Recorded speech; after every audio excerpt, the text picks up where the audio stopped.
HARP antena transmitter. Tahu HARP? Pernah dengar HARP? HAARP, High Frequency Active Auroral Research Program.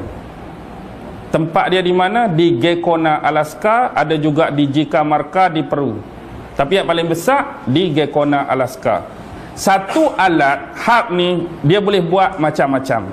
HARP boleh buat gempa bumi, HARP boleh buat ribut taufan, HARP boleh buat kemarau, HARP boleh buat salji, HARP boleh buat jadi bumi gersang, HARP juga boleh buat tsunami.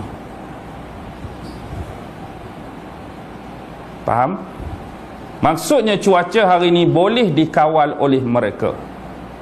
Dan kita faham dengan satu benda yang Nabi sebut tentang kehebatan Dajjal.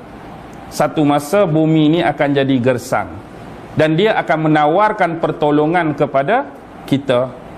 Siapa yang bekerjasama dengan aku, mengaku aku jadi Tuhan,